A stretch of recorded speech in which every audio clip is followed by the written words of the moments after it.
It is an absolutely beautiful day for baseball, and as the great Ernie Banks used to say, let's play two. It is time for doubleheader action as the Auburn Doubledays come to Russell E. Detrick Park to take on your Jamestown Tarp Skunks. Hello, everyone, and welcome to another broadcast of Tarp Skunks Baseball. I'm Drake Guinness, joined in the booth tonight by Jason Sample, and we've got a great doubleheader tonight, Jason. Two teams, both powerhouses, facing off, and the Tarp Skunks looking for a little revenge as Auburn swept the Skunks up in Auburn a couple of weeks ago, and it's Tarp Skunks looking to get a little bit of payback. Well, let's hope they can here at Detrick Park. We'll break down and take a look at the teams here. I know they have the national anthem coming up here, but it's a perfect day for baseball. Hardly any wind, not a lot of humidity. Still a bit warm out there, but these guys are ready to play some ball, and we're ready to bring it to our fans at home. Let's take a break for the national anthem.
As the national anthem finishes up here, let's tell you a little bit about the Auburn Doubledays coming in with Fans, first inning better information is brought to you by Jamestown Awning.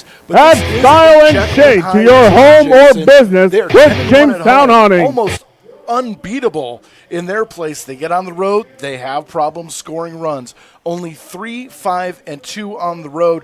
And those two ties came against teams that are not necessarily world beaters in this league in Geneva and Newark. Well, that shows that Jamestown has an opportunity here to try to position themselves in the rankings. Looking at the standings going into today, I think they're out of the playoffs if they were to start today, but we still have more than an entire half of season left to go, and the Skunks can easily turn things around and position themselves. But it starts with days like today when you are at home. You've got a team that necessarily doesn't show up on the road as well as they do when they're at home, and Jamestown could really capitalize on that and, again, try to position themselves and get themselves back into the middle of the pack or even in the upper echelon of the Western Division of the Perfect Game Collegiate Baseball League. So, yeah, Jamestown really ready to go here, and I know you've got the starting lineup here, and we'll see who they are going to be fielding and who the Doubledays will be fielding in this first game of our doubleheader. Reminder, both games are only 7 innings each, right? Unless they go into extra innings. Unless they go into extra. Sorry, let's give you the starting lineups first for the Auburn Doubledays.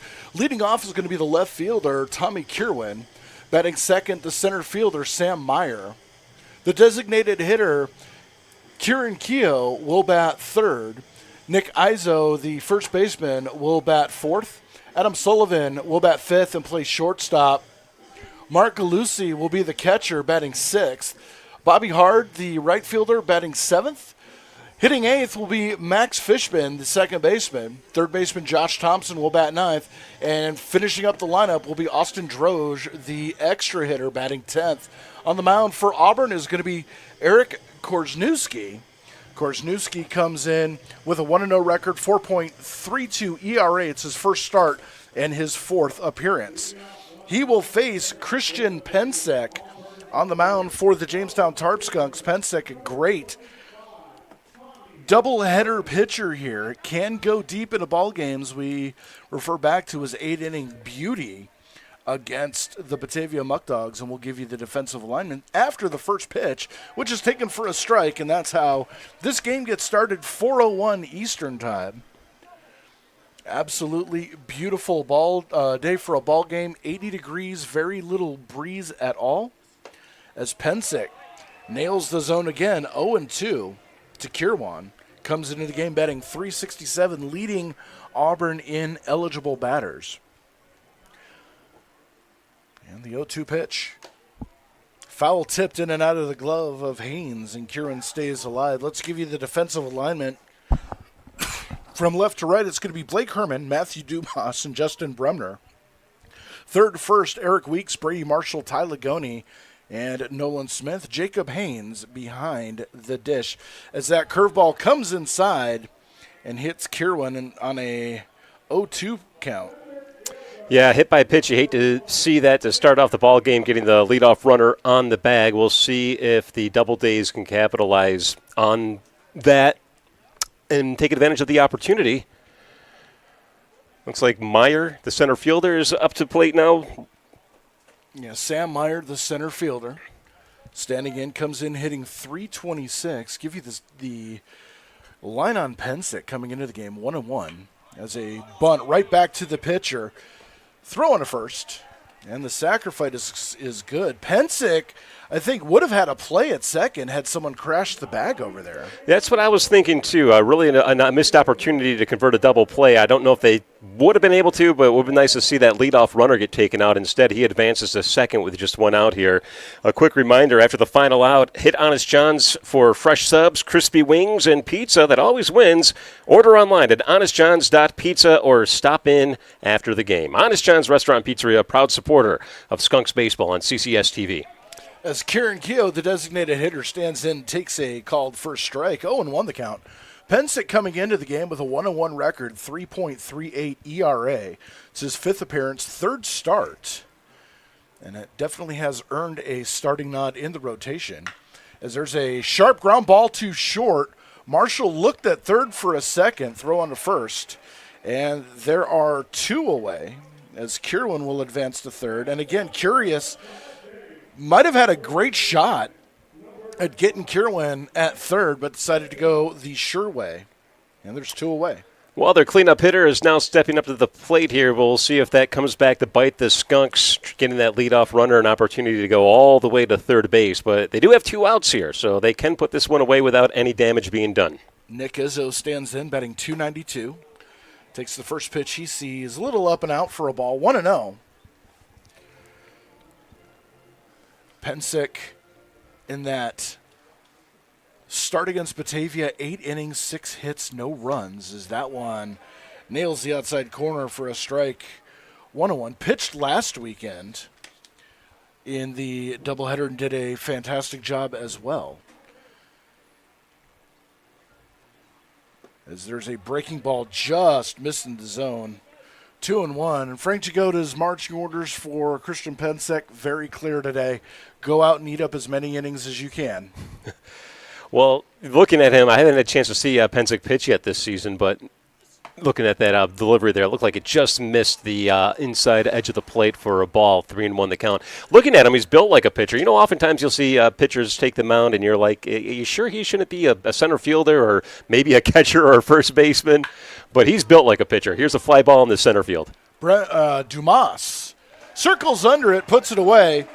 And the side's retired. One runner left on the hit by pitch. We go to the bottom of the first inning. It's Auburn nothing. The Tarp Skunks coming to bat.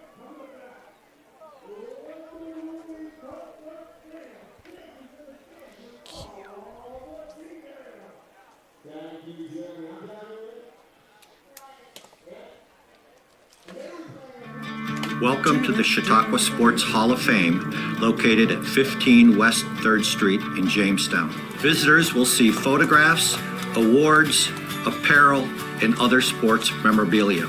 We invite all visitors to stop in the Chautauqua Sports Hall of Fame and learn about the sports history of Chautauqua County.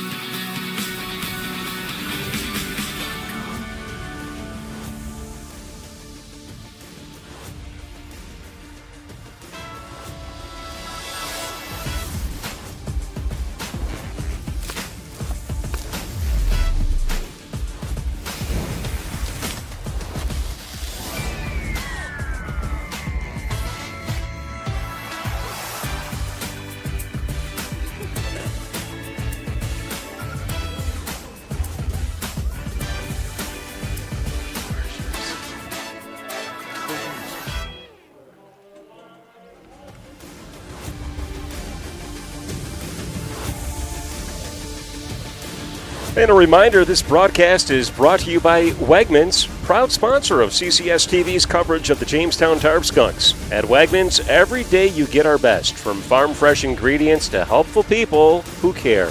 Stop in today and see how Wegmans is helping people live healthier, better lives, one meal at a time. Wegmans. All right, Jamestown Tarp Skunks set to do battle against the Auburn Doubledays. The starting lineup for the Skunks, leading off, playing center field, Matthew Dumas. Batting second, the catcher, Jacob Haynes. Nolan Smith will be the first baseman, batting third. Justin Bremner out in right field will bat fourth. Nathan Borchardt, the designated hitter, hits fifth. Hitting sixth, Brady Marshall will play shortstop. Batting seventh, the extra hitter, Dom Costello. The left fielder, Blake Herman, will bat eighth. Ty Lagoni will hit ninth and play second base. And rounding it off, Eric Weeks will bat 10th and play third base. On the mound for the Auburn Doubledays is Eric Korzenewski. I had it 30 seconds ago. Eric Korzenewski. I love being able to nail it in practice and then just falling on my face when the curtain comes up, don't you? Yeah, it's always a challenge. It's I found that as long as you always pronounce the name the same way every time, whether it's right or wrong, at least you're being consistent. And apologies to anybody who may be listening that knows Korzenewski. There you go. See, now you're doing it. All right, now I don't feel so bad. Korzenewski. With a 1-0 record, 4.32 ERA. It's his first start, fourth appearance. Has only appeared in 8 1/3 innings. So a limited sample size of his work. He is getting the call here. The speedy Dumas up at the plate here. And the first pitch to him is lined right towards short, but a nice leaping grab by Sullivan. One pitch, one away. And that will bring up the catcher, Jacob Haynes. Dumas not waiting around, saw something he liked, and maybe just a couple inches up or away, and he might be on first base. Yeah, if Sullivan was maybe a couple inches shorter, it probably would have been a base hit. Yeah, woulda, coulda, shoulda. Jacob Haynes stands in. His first pitch grounded foul down the third baseline. Haynes coming in, batting .333 on the season. 7 doubles, a triple, a home run. Does have 12 RBIs. Creeping up, he was one of the late arrivals here and has been mashing the baseball like he's been here since day one. The 0-1 pitch is a breaking ball on the outside corner for a strike. 0-2 the count. Tarp Skunks leading the league in extra base hits, doubles, triples. But the one aspect that they are struggling in is runners in scoring position. That one's fouled straight back and going to be just out of play off the press box. I've also found that, sometimes they do great defensively in terms of not allowing a lot of hits, but it's either the errors or the walks that get the opposing team's runners on base, and they take advantage of it, and that's why Jamestown, a 500 record, 11-10 is nothing to sneeze at, but it seems like they've squandered a few opportunities to have a few more wins in that column. As the next pitch comes in, there's a high fly ball into center field. Meyer, though, doesn't really have to move, takes a couple steps in, and that's out number 2. And it comes down to one inning where an error will start to spread and get into everybody's mind. One error leads to 2, leads to 3 runs. And it's contagious, totally contagious. Nolan Smith stands in. The Tarp Skunks' everyday first baseman comes in batting .316. 2 doubles, 14 RBI. Left-hander stands in. Korzenewski kicks and throws, and the first pitch is a breaking ball taken for a strike. Smith loves to crowd that plate, too. He's got his big toe on his forward foot almost on the line here. And you can see him inching forward as he continues to step back and forth waiting for the pitch. The 0-1. Fastball line drive right to Sullivan, who's going to put it away. And the inning is over. Nothing doing for the Tarp Skunks. We go to the top of the second inning. No score here at Detrick Park.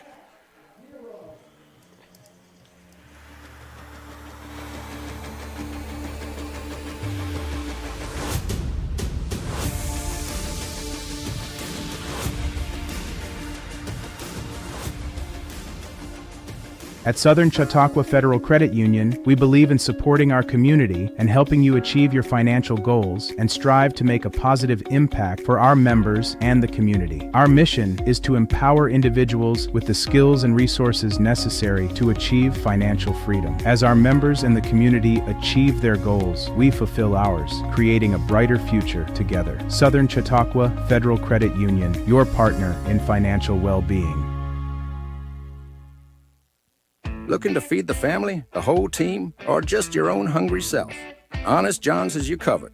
We're talking fresh-made subs, crispy wings, and pizza so good you might just start happy dancing.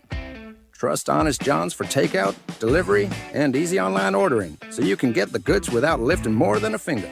Or stop in for our famous all-you-can-eat pizza buffet. From crispy wings to cheesy pies, Honest John's satisfies.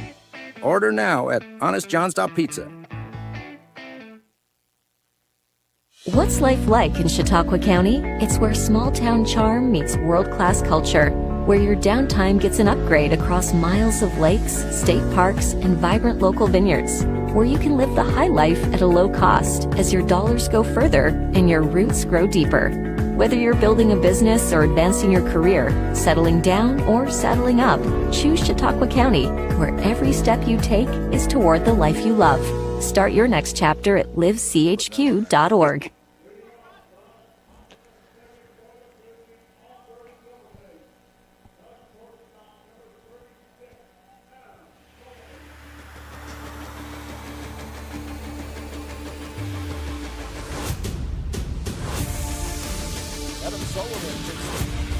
Sullivan takes the first pitch. Siege from Christian Pensick to start the second inning. Cut on and miss for a strike. 0-1 the count. It's going to be Sullivan, Gialusi, and Hard for the Auburn Doubledays. No score here in the top of the second inning as that one's fouled off to the left and out of play. Quickly an 0-2 count here against Sullivan, the left-handed hitter. And we do have the roster here, and they do provide the colleges. Maybe I can inform our viewers about where some of these players are from that come here from the Auburn Doubledays. Their first appearance here in Jamestown for the 2025 season. And the 0-2 fouled straight back. Sullivan comes from Lemoyne College, and his hometown is Syracuse, New York. Go Orange. Maybe. 2-pitch coming in. Pensick throws, and that one's fouled back. Auburn will make one more appearance here in Jamestown. That will be July 7th. It's a $2 night, as a matter of fact. I'm getting into the promos a little bit earlier. But that one called strike three. Sullivan goes down looking for Waldo. And there's one away. Give him the backward K. Today is a promotional day, too, so if anybody's in the Jamestown vicinity watching online and watching the stream, you may want to come on down to the ballpark for some free baseball. Both games are free, courtesy of the sponsor, which is Jamestown Community College, if I'm not mistaken. No, JCC you can see the campus right in the background here at Detrick Park, the sprawling Jamestown Community College campus. Beautiful campus. I usually run through it 2 or 3 times a week. Mark Gialusi stands in as he fouls that one into one of the windows in the press box. Over the owner's box area. And it's 0-1. That one's fouled back right in the same spot. Gialusi, go out and buy yourself a lottery ticket after the game, buddy. You just did something that not even lightning can do, and that's strike twice, 2 pitches in a row. Same spot in the press box. 0-2. Curveball just missing out and away. 1-2 the count. Still thankful we haven't gotten one in our window yet. And the 1-2 pitch. Fouled off again. Gialusi putting up a good battle against Pensick. Yeah, staying alive here against Pensick. But Pensick's looking sharp so far in the early stages of this ball game. We'll see if he can't get this out here and keep things moving forward. It's definitely a much bigger difference from last Sunday than to this one as far as the heat index goes. Yeah, have mercy last Sunday. The humidity just made it unbearable up here. Yeah. Felt like Alec Guinness in the Bridge on the River Kwai stuck in a hot box. There's a throwback that's rather obscure, but I watched it last week, so it's the only reason why it sticks in my memory. I was going a little bit more modern and saying the Texas hot boxes in the longest yardage. There's a ground ball to Marshall at short. Throws on to first. Easy play. 2 away. And that'll bring up the right fielder, Bobby Hard.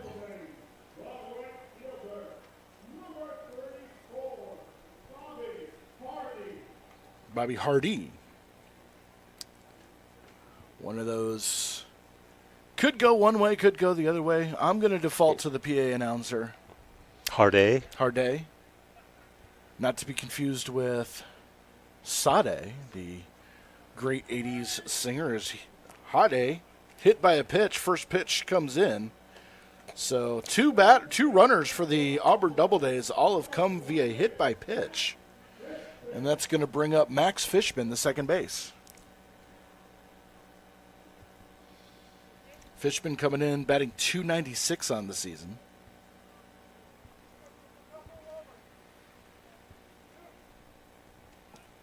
Harday leads off first. Good size lead. And the first pitch cut on and missed, 0-1. Really nice action on that ball there, too. Looked like it was heading in, and then at the end it broke to the outside. So he's got some good action, some good equipment he's tossing here today. Bit of a slider from Pensek. All around very nice gentleman. Had a chance to talk to him a couple times throughout the course of the season. Like talking about his approach to pitching. That pitch was a ball, so 1-1 the count here. That went inside and didn't break across the plate that time. Let's see what he comes with here. I'm going to say another slider to the outside. Snap throw over to first. Got to keep Artie honest. Yeah. Didn't put a whole lot on it. That was more of a check-in, but Harday has been on his secondary lead, has a foot about 3 inches off the infield dirt. That means he's looking to go, trying to time up Pensek. Pensek taking an extra breath, kicks and throws, and the pitch in the dirt. Good save by Haynes. And it's 2-1. Pensek doing a good job changing his rhythm a little bit, throwing Harday off so he can't time him. That's one of the things you don't really think about. He checks over to first base. You don't really think about when you're watching a game. It's just, the inside game of the game itself, the things that different players do to throw the others off and make it so they're not so predictable. And you had a good observation there with Pensek. And the pitch, runner goes, swung on, grounded ball right to second, picked up by Lagoni, who steps on the bag, and the sides retired. No runs, a runner left via the hit by pitch. We go to the bottom of the second inning, no score.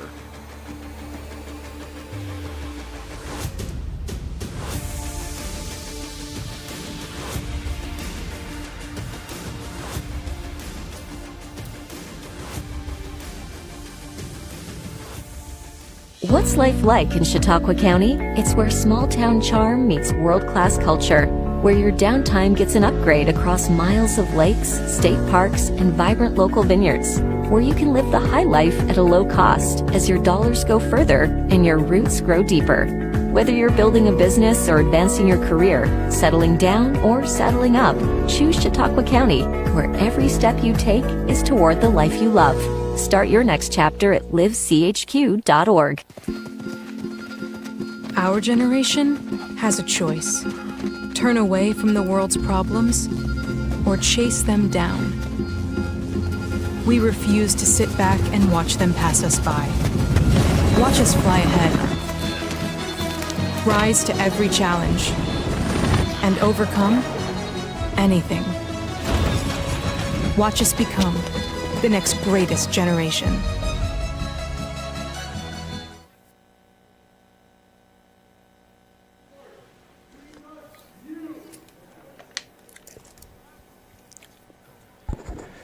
And welcome back to Detrick Park. Bottom of the second inning here. Skunks about ready to take the plate. But first, we'll remind you that Tarp Skunks Baseball on CCS-TV is brought to you by Schultz Auto Group, a proud sponsor of the Jamestown Tarp Skunks. Visit any of our locations in Jamestown or Warren, Pennsylvania, or online at schultzauto.com.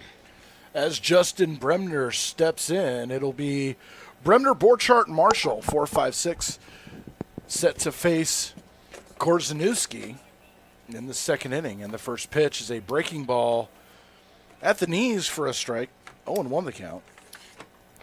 Bremner coming in an absolute tear, 382 on the season, 3 doubles, a triple, couple home runs, and 17 RBIs.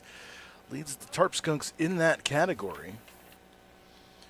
And the 0-1 pitch is a breaking ball that just catches the outside, 0-2. Bremner did not like that call.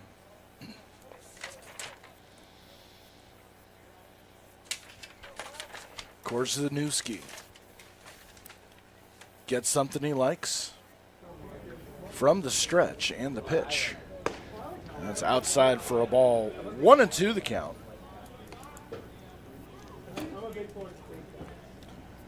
Bremner's walked 8 times, struck out 8 times on the season. Looking to try to break through here in the bottom of the second inning. And the pitch. There's a ground ball foul.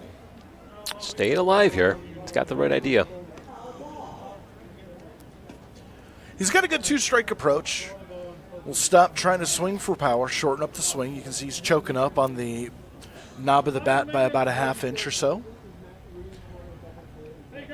Shortens that swing, not trying to hit for power, just trying to swing, make contact. And the 1-2. It's another breaking ball. Good job staying alive. That's one of those pitches I call a gotta hack. You have to hack at it whether you like it or not. Right. Well, as long as you make contact with 2 strikes. That's right. And it doesn't get too airborne. 1-2 again. Bremner putting on a good battle here. 6th pitch of the at-bat. That one's outside. Yeah, Korzeniewski is a little disappointed that he didn't get a favorable call on that. It brushed the outside edge. It looked like it was a ball here, but his body language kind of, maybe he was disappointed with himself that he didn't quite get the edge. All the same, it evens up the count, 2-2. It's now 2-2 the count, the pitch. Called strike 3. Bremner goes down looking, and he did not like that call. Well, it was in the same spot as the pitch that was called a ball, so I guess I'd be a little disappointed as well with the umpire not being too consistent, but I'm not going to be too critical of the umpire. They are right more than they are wrong, that's for sure. Yeah, I was a little more critical than I would have liked to have been the last time out, but you know, it was definitely a moving strike zone. This one seems to be a little bit more of a squeeze as the first pitch to Nathan Borchardt outside for a ball, 1-0. That could have been a make-up strike. You know, yeah, possibly. You're right. And in that case, I don't necessarily blame the home plate umpire, although it does send a bad message to both sides. Is that one down 2-0 the count. Borchardt 309 on the season, one of many Skunks hitting over 300 in the Regulars Club. 6 doubles, 6 RBIs, has some power. We've had some seasons where only 1 or 2 Tarp Skunks have gotten over 300 throughout the season, so it's great to see so many bats come alive here this season. That one's fouled back for the first strike on the board here, 2-1 the count. But yeah, the Skunks, I think 2 years ago, may have had 1 player finish with a batting average over 300, and we're seeing several of them right now. I know we're still early in the season, the first half of the season, but it bodes well for the team. 2-1 the count. The pitch. Breaking ball way outside, 3-1. Yeah, last year, as I was going through the stats, the historical stats over the first 4 years of Tarp Skunks history, last year was the first time that the Tarp Skunks had 4 hitters that finished over 300 with over 90 at-bats minimum, as there's a ground ball to second. Fishbin has it, throws on to first for the second out of the inning. And I've got to wonder if the change in managers for the team had something to do with maybe giving a little bit more hitting in the lineup, where Jordan Bazil, I should say, the 3-year manager of the Skunks, really focused on speed, and he really liked to play small ball. He wasn't really too focused on getting a lot of hits or home runs, although that first season they had a couple of guys who could knock it out of the park. All the same, it could just be a different strategy with management. As long as you get more wins than losses, you're doing something right, regardless of what your strategy is. First pitch to Brady Marshall's a breaking ball, called a strike, 0-1 the count. Last year was definitely a special breed of Tarp Skunks that came in. It was the 0-1 appeal down to first, and no thank you, says our field umpire. That's 1-1. See if you can guess any of the 4 names that finished over 300 last season. Last season? There's a trivia question for you. You know, I can't even remember my own middle name half the time, let alone the names of other players who played a year ago. And the pitch outside 3-1 or 2-1. Jumped ahead of the count there. Kobe Jones. I do remember that name. Now that you Skunks, say them, I'll be like, oh, yeah, I remember that guy. All Tarp Skunks last year with a .340 batting average. Austin Matrenga, Bobby Stang, 2 of the others. Bobby Stang is another one that definitely rings a bell. 2-2 the count. Mr. Short-term memory here. My apologies to the longtime Skunks fans. I've got to apologize. I can't remember who the 4th is. I think it was. Oh, no. That's today's trivia question, brought to you by Dre Guinness. Who was the I think it was Henry Juan, actually, was the 4th. It was. He had 304. There's a fly ball into right field. Harday underneath it, puts it away, and the side is retired. Nothing doing for the Skunks. We're going to head to the 3rd inning. No score here in Jamestown.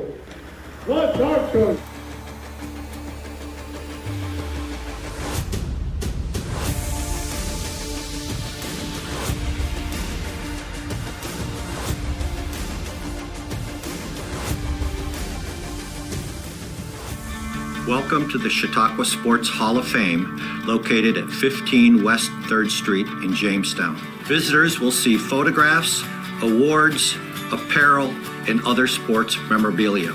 We invite all visitors to stop in the Chautauqua Sports Hall of Fame and learn about the sports history of Chautauqua County.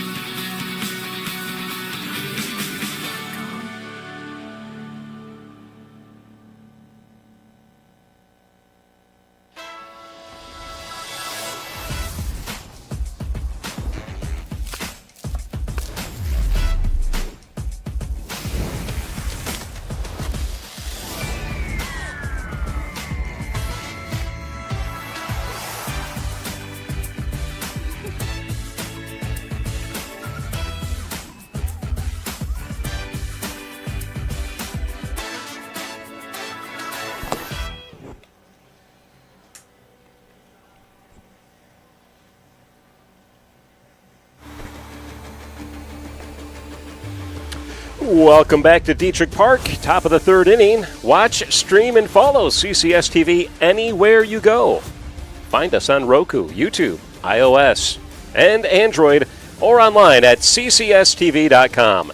And follow at CCS Television on TikTok, Instagram, and Facebook. CCS-TV, it's where the action is, with the Jamestown Tarp Skunks in 2025. Due up for the Auburn Doubledays is going to be Josh Thompson, Austin Droge, and then back to the top of the order for Tommy Kierwin. As the first pitch is grounded towards second, Lagoni has it. Flips over to Smith at first. 1 pitch, 1 away here in the top of the 3rd inning. 1 down, that's going to bring up the bottom of the order, the extra hitter, Austin Droge. Droge coming in, batting 125 on the season. True bottom of the order average. Won't say true bottom of the order hitter, because sometimes the average does not tell the story of the hitter. Yeah, you know, if you only had 5 at-bats, and you only got 1 hit, that's 125 right there, right? If my math is right, maybe not. No, it's 200. That's 200. It'd be 1 for... Now I want to say it's 1 for 6 or 1 for 7.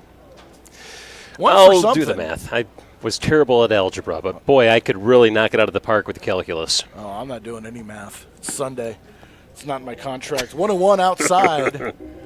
as Pensick continues his third inning of work. Both pitchers today so far have been incredible. Pensick, 28 pitches so far. And the pitch, swing and a miss. 1-2 the count. And I want to get your take on this. I've shared my opinion of what I call Major League pitching average. That Major Leaguers, pitchers, so that one's fouled off. To the right, look out. Gotta play. Generally want to keep an average of about 15 pitches per inning. That puts you at 90 by the end of 6. Quality start and saves your arm.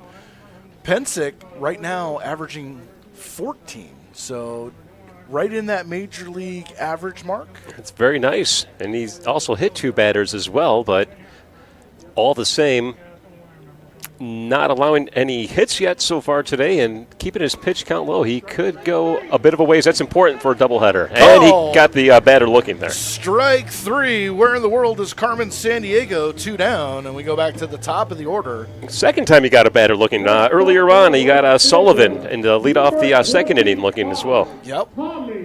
See, now with Pensick, I have to dig a little deeper into my bag of phrases.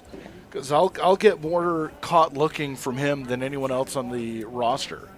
I got to get creative so I don't double dip into the bag as the first pitch to Kierwin fouled back. I've got one if you're in the jam. All right.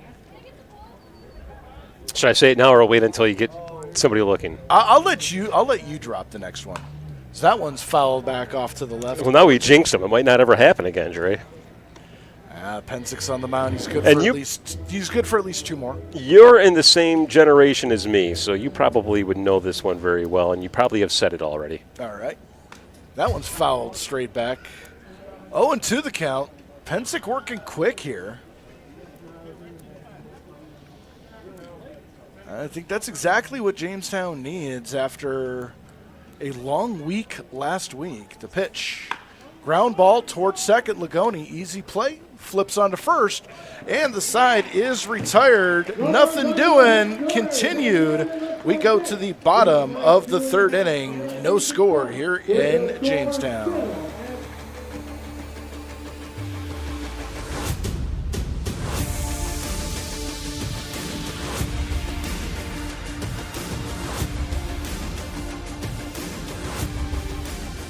At Southern Chautauqua Federal Credit Union, we believe in supporting our community and helping you achieve your financial goals and strive to make a positive impact for our members and the community. Our mission is to empower individuals with the skills and resources necessary to achieve financial freedom. As our members and the community achieve their goals, we fulfill ours, creating a brighter future together. Southern Chautauqua Federal Credit Union, your partner in financial well-being. Looking to feed the family, the whole team, or just your own hungry self? Honest John's has you covered. We're talking fresh-made subs, crispy wings, and pizza so good you might just start happy dancing. Trust Honest John's for takeout, delivery, and easy online ordering so you can get the goods without lifting more than a finger. Or stop in for our famous all-you-can-eat pizza buffet. From crispy wings to cheesy pies, Honest John's satisfies. Order now at honestjohns.pizza.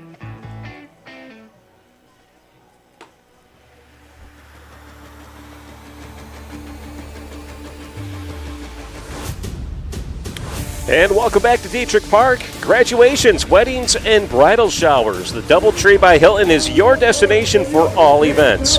Let their experienced event team help you put together your special event and take the worry and stress off your shoulders. Now offering specials for company events and parties. So stop by in or call today. The Doubletree by Hilton in downtown Jamestown, the Pearl City of New York State.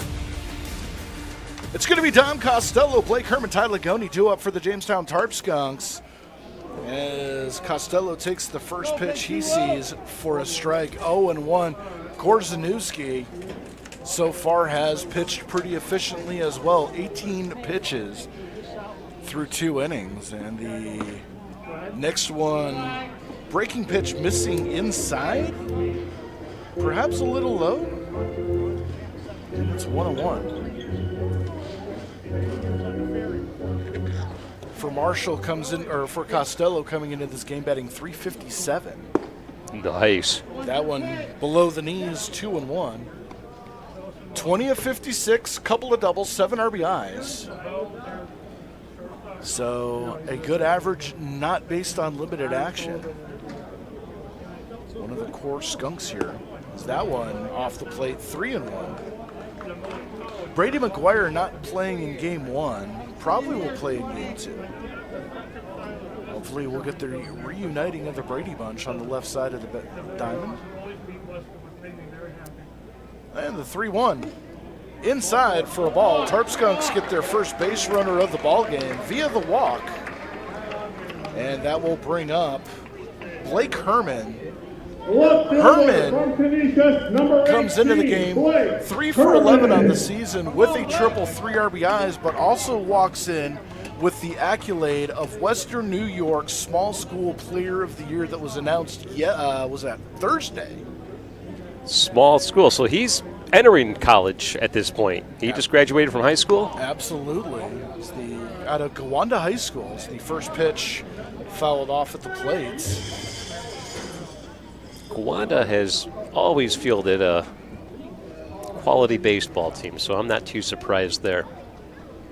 You know, it surprises me as I start to do more and more research into baseball in Western and Central and upstate New York. The number of leagues, the number of different schools, colleges, high schools, and everything that produce high-quality talent. For a very short, brief baseball season. Absolutely. As a snap throw over to first and nothing doing. Marshall back. You know, and you consider just in the Western Division of the PGCBL, 40 players max per roster times 8. That's 240 quality players just in this division, not even in the league. And then expand that out over to the Eastern. Just in one league, you have almost 500 quality players, all looking to advance their careers. And then, of course, there's the Muni League. There's all sorts of different leagues. There's a shot toward third, gloved by Thompson. Second for 1, on to first, in time. Oh, you hate to see that with the leadoff runner getting walked, but that happens. A double play there. Nice job stretching it out there for Auburn to get the 2 outs, and now with 2 away, we have Lagoni stepping up. Ty Lagoni stands in. We catch the replay. Bang, bang. Not enough to protest, argue, or otherwise complain. Was it pretty close? I didn't see the replay. It looked like it was an out from up here, but it was bang, bang. A lot closer than what I thought. Yeah. First pitch to Lagoni outside for a ball, 1-0. It was enough for me to want to look. And after the call that Frank Jagoda argued on Friday night, was it Friday night? I can't even remember what night it was anymore. Yeah, Friday night, where they said Nolan Smith's foot came off the bag, went back and watched that replay, and that one I think we had an argument for. This one not so much. 2-0 to Lagoni. 2 down here, bottom of the 3rd inning, in a very efficient ball game for both sides. Korzeniewski kicks and throws. That one missing the plate, 3-0.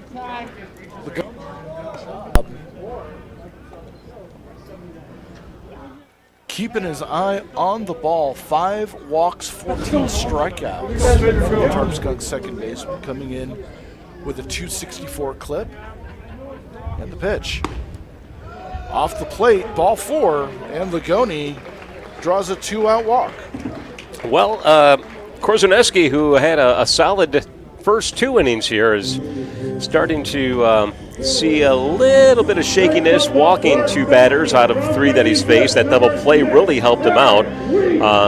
We'll see what happens here with the bottom of the order now. Who is it, Weeks, who's stepping up, and then we'll be back to the top of the order? Eric Weeks, the third baseman, coming in batting .255, 14 out of 55. Has a double-triple home run, 9 RBIs on the season, as Lagoni takes his lead. And the first pitch Hits the outside corner for a strike. 0-1 the count to Weeks. Wasn't a whole lot of speed on that one. I wonder if that was a changeup. 0-1 as Ligoni takes a bigger lead this time. Snap throw over to first, and he's just back. Ligoni with speed. Does have a few stolen bases on the season. That secondary lead expanding out even further. And 0-1, runner goes, pitch taken for a ball, throw down to second in plenty of time. And Ligoni thrown out, caught stealing for the third out of the inning. We go to the top of the fourth inning, no score here in Jamestown.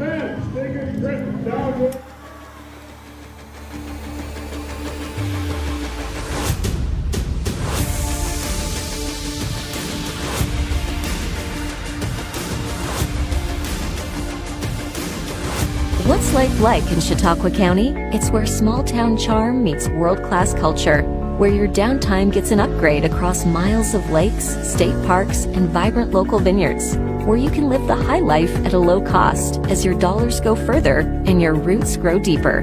Whether you're building a business or advancing your career, settling down or settling up, choose Chautauqua County, where every step you take is toward the life you love. Start your next chapter at livechq.org. Our generation has a choice. Turn away from the world's problems or chase them down. We refuse to sit back and watch them pass us by. Watch us fly ahead. Rise to every challenge and overcome anything. Watch us become the next greatest generation. Pedro.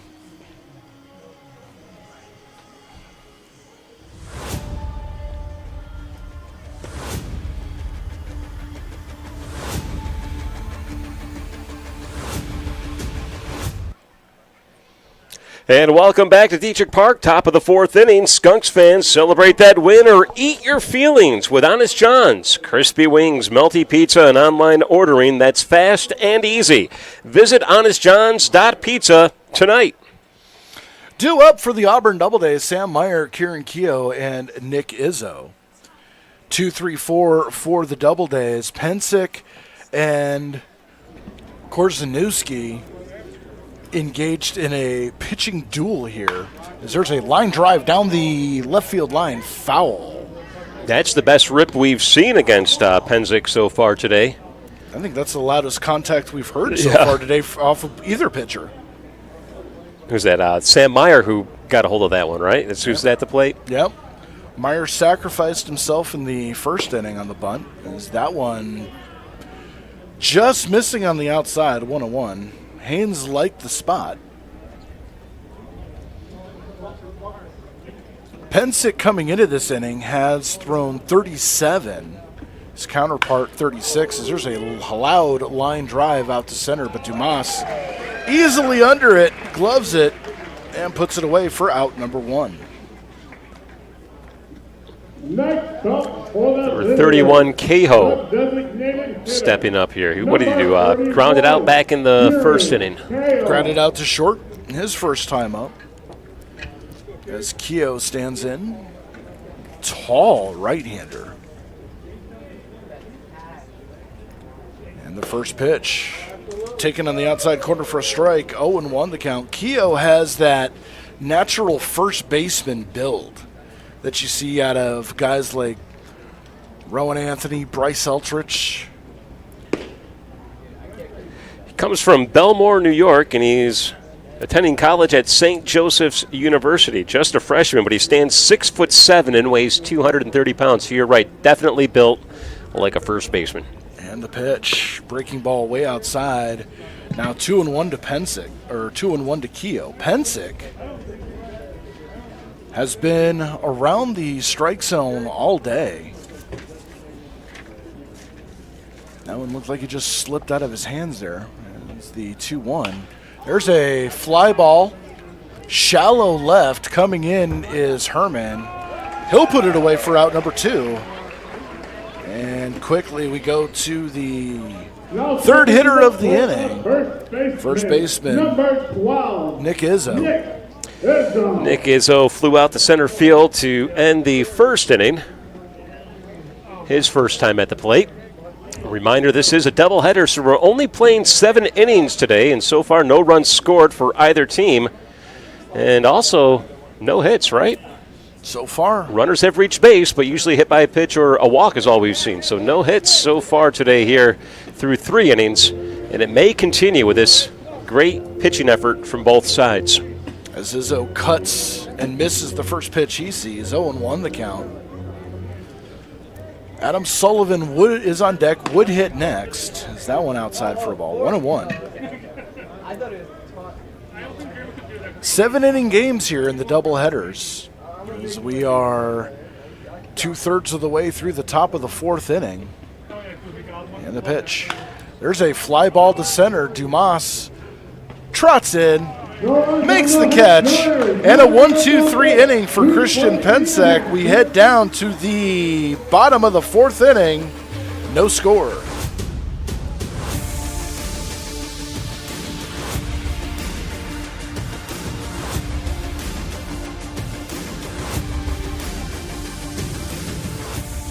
Welcome to the Chautauqua Sports Hall of Fame, located at 15 West 3rd Street in Jamestown. Visitors will see photographs, awards, apparel, and other sports memorabilia. We invite all visitors to stop in the Chautauqua Sports Hall of Fame and learn about the sports history of Chautauqua County.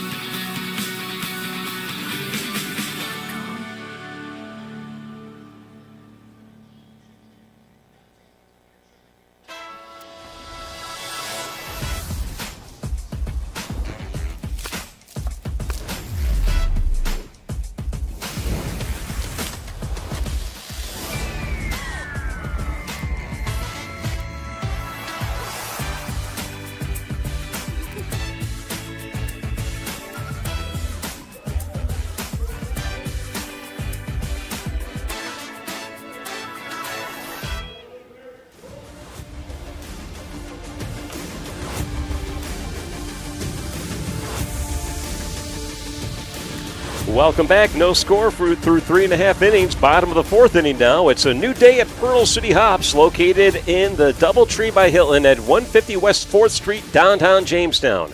Go try their new food and drink menu offerings. Nothing pairs better than steak and fries with a smoked cinnamon cocktail. Come check out their Music Monday series on 4th Street Patio or Karaoke Thursdays. Pearl City Hops, where good times are always on tap. All right, Eric Weeks will lead off here. He was hitting when Tyler Coney ended the inning on a caught stealing, and then back to the top of the order with Matthew Dumas and Jacob Haynes. Quickly tell you some of the action around the rest of the league in Game 1 of their doubleheader. Batavia beating Niagara Ironbacks by a final score of 7-3. Elmira beat Niagara Falls in Game 1 of their doubleheader 3-0. As the first pitch to Weeks, there's a fly ball down the left field line, hooking foul. Heads up in the bullpen, boys. We had to get off of their keisters out there to avoid getting hit in the head with a ball. Game 2 of the doubleheader in Niagara Falls. Americans 3-2 over the Pioneers, bottom of the 1st inning. Batavia with a 2-1 lead in Game 2 of their doubleheader. 2-1, top of the 5th inning. As that one's popped straight up, straight back.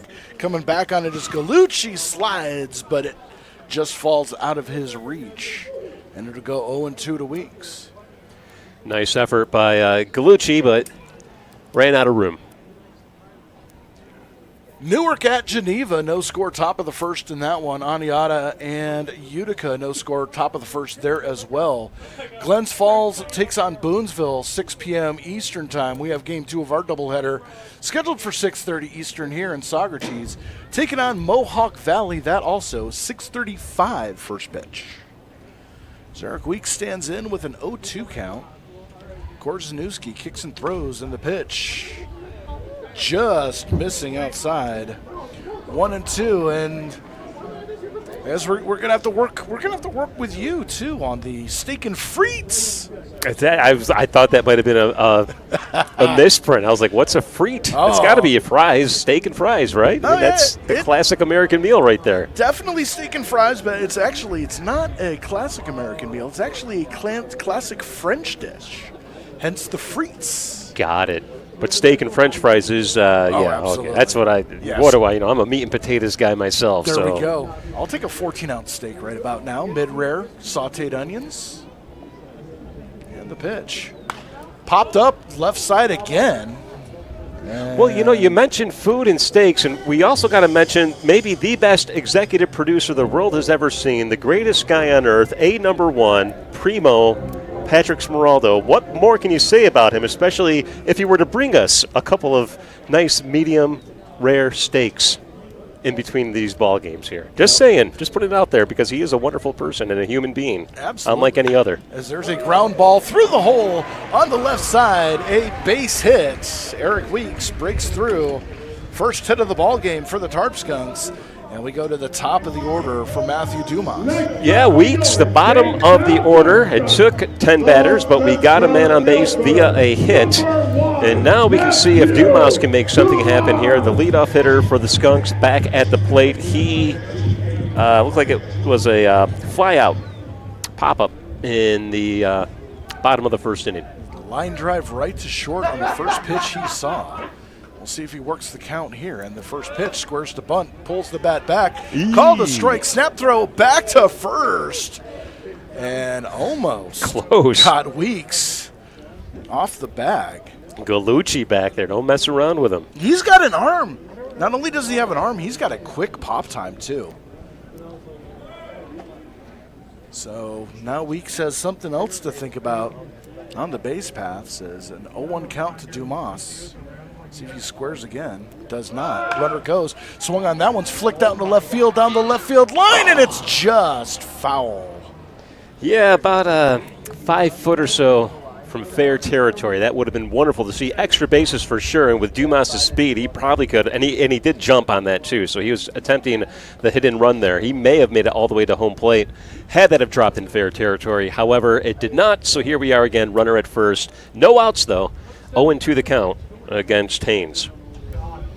So here we go, 0-2. Yeah. Weeks, shorter lead off first. And the pitch. Chopper fouled on the first base side, so Dumas doing a good job to stay alive. We could talk about the Pearl City Hops, steak and frites, and the smoked cinnamon cocktail. But I think we need to have them bring us down a sample of this, because if we're going to sell, we got to believe in the product, right? Most certainly. It's a classic process in the radio business, where businesses that do live reads with on-air talent will provide them with the product so that they can surely attest to the quality of the product. And the only way you can do that is by sampling it, right? I mean, and my last name is Sample. Well, so see, there you go. All that is well and good and logical. I'm just not above asking for a free meal. There's a line drive down the right field line foul. I'm more subtle about it, a little more tactful, but yeah, free meal. Yeah, me and Tact, we are not on a first name basis. As Dumas doing a great job to stay alive here. Yeah, I misspoke earlier in this bat. I said it was Haynes, but you're right, it is Dumas. My apologies there. But Haynes is on deck. Weeks has the wheels, not quite as fast as Dumas. And the pitch. In the dirt. Gallucci with a good job keeping it in front of him, very much like a goaltender. And I got to admit, my knowledge of hockey has waned a bit. I haven't paid much attention to it as much as I would like to. So when I think of hockey goalies, my mind goes to, as the pitch, swing and a miss. Eddie Belfour, Hasek, Cujo, Dominic Hasek, Waugh. Oh yeah, Patrick Roy. I was not a big fan of Patrick Waugh, especially, I'm a Detroit Red Wings fan, and of course, the fight night at the Joe with the Colorado Avalanche is must-watch viewing once a year anyways in May. And when Osgood and Patrick Waugh dropped gloves at center ice, you knew it was something special. Well, I know Steve Shields and Garth Snow got into it for the Sabres, but I vaguely remember the one you're mentioning, but I'm sure it was a classic. But as a homer here in the Western New York area, I do recall a lot of great incidents involving goaltenders, and, of course, first and foremost, Hasek with the Buffalo Sabres. Jacob Haynes takes the first pitch he sees for a ball as Korzeniowski snapped throw over to first. Well, I make reference to that to what's called Fight Night at the Joe, because if you remember, I want to say it was 1996, the Western Conference playoffs between the Avalanche and the Red Wings, when Claude Lemieux took the cheap shot. Is that one inside for a ball? Did not go. Yep, it's a ball. And and I can't Claude Lemieux. Who did he cheap shot? It wasn't Fedorov, was it? No, it wasn't Fedorov. And for some Yzerman? reason, no, it wasn't one of the big names. So it wasn't Shanahan. It wasn't Yzerman. I'll pull it up at the break, and I can't believe I can't remember it off the top of my head because I watch it so often. But over a year had gone by as Haynes takes a strike and it was the last game of the regular season between the Avalanche and the Red Wings at home. And from the get-go, you knew there were going to be a fight. There was over 15 minutes of actual play delays due to fights. Multiple ejections. Believe it or not, no. Not a lot of ejections, but a lot of 5-minute majors. And, I'll have to look that up. Yeah, look that up on YouTube here. 3-1 the count right now as we get back to the plate appearance by Haynes, trying to get on board here with one out and the runner at first. I digress as I do occasionally as Haynes takes a strike. 3-2. Digress away. That's what we're calling a baseball game's about, though. I mean, the play on the field sometimes, I don't want to say drags, but it continues, and you're allowed to deviate from what you're calling in the action out there. Over to first as Weeks back. The ebbs and flows allow for opportunities for storytelling. One thing I like about baseball as opposed to basketball and football, basketball and football, I don't get to tell as many stories. Runner goes, pitch grounded toward short, snagged by Sullivan. He's going to throw on to first in time as Weeks advances on the fielder's choice. 2 away for Nolan Smith. So Weeks now on second base, but there are 2 outs. And Smith stepping up here. Got a runner in scoring position for the first time for the Skunks here. And I'm wondering whether that actually qualifies as a fielder's choice or not. I know Weeks hadn't hit the bag yet. By the time Sullivan fielded the ball, did go to first. I guess we'll stick with the fielder's choice. First pitch swung on a miss for a strike, 0-1. Yeah, I'm not sure of the technicalities of what would indicate that to be a true fielder's choice or not with a hit and run in plays like that. Well, no, it wouldn't be a fielder's choice because he went directly to first base. Mm-hmm. Okay. That's right. I remember that from last season.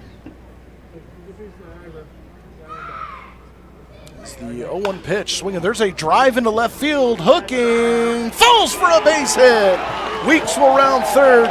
He will score. And the Tarp Skunks take a 1-0 lead. Great job there by Smith to drop it right into no man's land in shallow left field. And it paid off, getting that runner in scoring position with that fielder's choice that we mentioned just a moment ago. Weeks coming across the plate, and the Skunks now find themselves in a lead. 1-0 here at the bottom of the 4th inning, and a shortened baseball game due to the doubleheader. Remember, we're only playing 7 here, so a crucial run in the middle of this ball game, and we'll see if more damage can be done before they get this final out. As Justin Bremner stands in now, 2 down, struck out his first time up. And the first pitch is, I don't know if Justin Bremner has a different strike zone than everybody else, but that pitch looked 3 inches off the plate. But it was a strike. But it was called a strike. I won't say it was a strike. It was called a strike. pitch, swing and a miss. Well, fans watching this game from the start will remember that back in the bottom of the second inning, it was Bremner who had a ball called, a pitch called a ball initially, and then the very next pitch was a strike, but they were in the same exact locations, and he was struck out looking as a result. So you're right, maybe his strike zone's a little bit different, or it deviates a little bit. There's a swing, but I think he tipped that one to stay alive. I guess that will happen when you come in betting 385 on the season. A little bit of time here, and umpire comes out the hand off the pitch. Give the catcher Jalusi a chance to recover after that little sting on the foul tip. It's one thing I hated about playing catcher. It's why I only played 10 games total in my life at catcher. I hated playing catcher in slow pitch softball. I can only imagine what it was like when you actually have a 80-plus mile an hour baseball hurling at you and it doesn't quite land where you want it to. That one up and away, 1-2. Definitely does not feel good. For me, though, the worst part was getting just nonstop grit and dirt in your teeth and your mouth. No matter how much you brush your teeth for the next 3 days, that dirt is stuck in your teeth. Hated that. Little minor quibble is there's a chopper foul down the third base side. Yeah, it sounds very uncomfortable. It is. It's annoying. Chewing sand, basically. It's one of those things that you don't think about, he's a catcher. He's going to get hit with fastballs, foul-tipped balls. He's going to get in arguments with umpires. He's got to be in a squat the whole game. They don't think you're sucking in a bunch of dirt and dust the entire day. Takes a special mentality to be a catcher at any level. Well, I don't have a whole lot of mentality, so I definitely don't fit in that category. As the 1-2 pitch, there's a ground ball to third. Picked up by Thompson. Should be an easy throw across the diamond. In time. And the inning is over, but a run on 2 hits. Tarp Skunks take the lead. We go to the top of the 5th inning. It's 1-0. Tarp Skunks.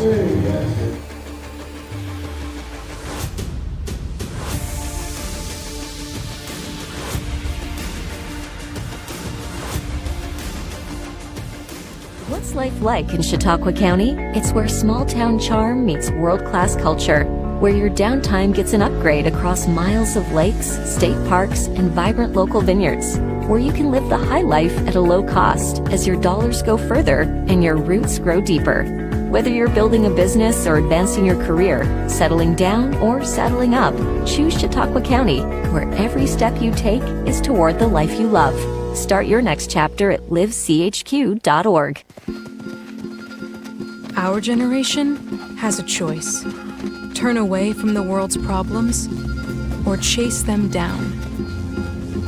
We refuse to sit back and watch them pass us by. Watch us fly ahead. Rise to every challenge and overcome anything.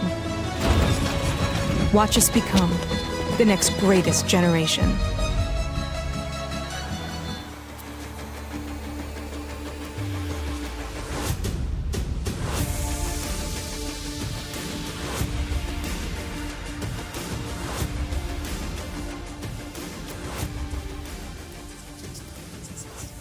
Manager Frank Jagoda. Coach Jagoda, you guys had 2 hits, 1 run last inning. What's one way you guys can keep that momentum rolling? Well, we just need to keep putting together quality at-bats and kind of see this guy through the middle of the field and keep stringing together good at-bats, passing the torch to the next guy. Also, what is one word to describe this game so far? Close game, good baseball, both sides, and it's a pretty fun atmosphere here. So. Okay, thank you so much, Coach. All right. Thank you, Sebi, getting a word in with manager Frank Jagoda as Adam Sullivan stands in, swings and misses at the first 2 pitches he sees, finds himself behind 0-2. Great job by Sebi Gibbs there with the interview, too. Where else in the Perfect Game Collegiate Baseball League do you see the live video feed of the games with actual interviews with the managers during the ball game? Nowhere. As the pitch comes in, I dare say. 1-2 the count. Let me ask you, I see your where else in the PGCBL, where else in baseball period do you see a broadcast that is manned by kids for kids to teach them how to basically run the camera, run the booth, do interviews, sit up here in the booth.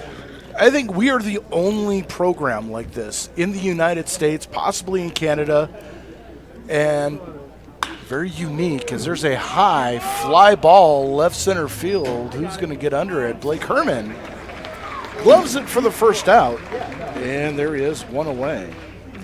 I don't think there is anywhere else that does it. I mean, obviously you can talk about maybe there's a high school program where the seniors might do a game on the radio or do a live feed, but not nearly as involved or intricate as what you see here on CCS-TV. And I'm not just saying that because we're here doing it. It's because it's the truth. I don't think there really is anyone else that does it anywhere else. So hats off to Patrick Smeraldo and Justin Gould, Dan Mealy, yourself, for mentoring these kids and working with them and giving them that opportunity to get some experience. And when they go away to college, they can probably hit the ground running when it comes time to do a broadcast of a sporting event, no matter what college they go to, thanks to what we're doing here in Jamestown. So nice work all around. As Mark Gialucci stands in, he swings at the first two pitches that he sees and misses. 0-2 the count.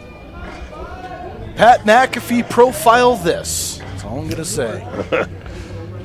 As 0-2 the count to Gialucci. And the pitch. Weak chopper toward short. Marshall gloves it, throws to first in time. And there are two away. Marshall, a little bit of a handoff issue from his glove to his throwing arm, but great recovery there and got it cleanly over to the first base in time. It looked like he was going to bobble it a little bit, juggle it, and maybe not make the throw in time, but he definitely kept his wits about him and was able to make that out. As Bobby Harday stands in, was hit by a pitch, his only appearance tonight. Two down here in the top of the fifth inning. Pensick kicks and throws the first pitch, cut on and missed. 0-1 the count, and for Pensick, being this deep into the ball game, top of the fifth inning, his velocity is the same as it was back in the first. Yeah, no signs of fatigue. It looks like we're still in the first inning here, the way that he's throwing. And right about now is when you start seeing your starting pitchers start to wane a little bit. A lot of them, anyway. But no sign with Pensick.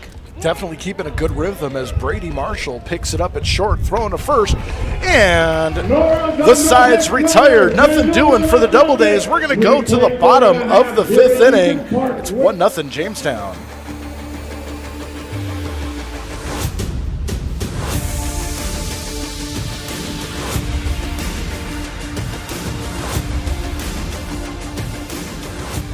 At Southern Chautauqua Federal Credit Union, we believe in supporting our community and helping you achieve your financial goals and strive to make a positive impact for our members and the community. Our mission is to empower individuals with the skills and resources necessary to achieve financial freedom. As our members and the community achieve their goals, we fulfill ours, creating a brighter future together. Southern Chautauqua Federal Credit Union, your partner in financial well-being.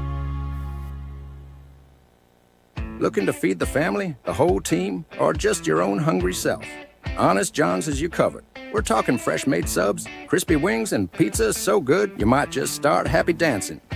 Trust Honest John's for takeout, delivery, and easy online ordering so you can get the goods without lifting more than a finger. Or stop in for our famous all-you-can-eat pizza buffet. From crispy wings to cheesy pies, Honest John's satisfies. Order now at honestjohns.pizza. It was Chris Draper that Claude Lemieux cheap shotted. That's what it was. And welcome back to Detrick Park. CCS-TV is your home for local student voices, community highlights, and live sports coverage. Watch us on Roku, YouTube, your mobile device, or at ccs-tv.com. And don't miss out on exclusive content. Follow at CCS Television on TikTok, Instagram, and Facebook. CCS is the exclusive home of Tarp Skunk baseball in 2025 and beyond.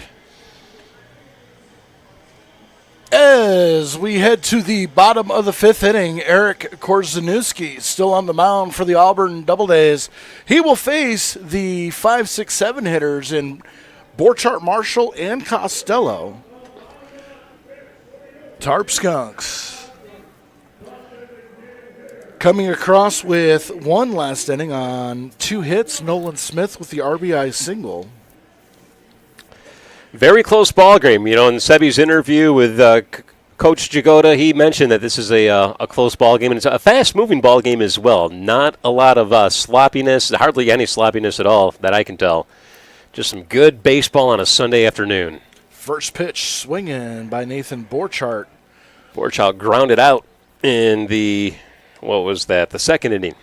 His first plate appearance. Yeah. As Korzeniowski, second time around, starting pretty much everybody off with a breaking pitch. That's definitely one way to throw off a rhythm in a scouting report, as there's another breaking ball that misses on the outside. 1-1 the count.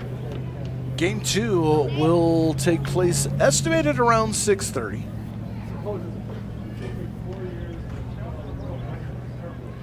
That's the 1-1 pitch. Comes in and misses the zone. 2-1 the count.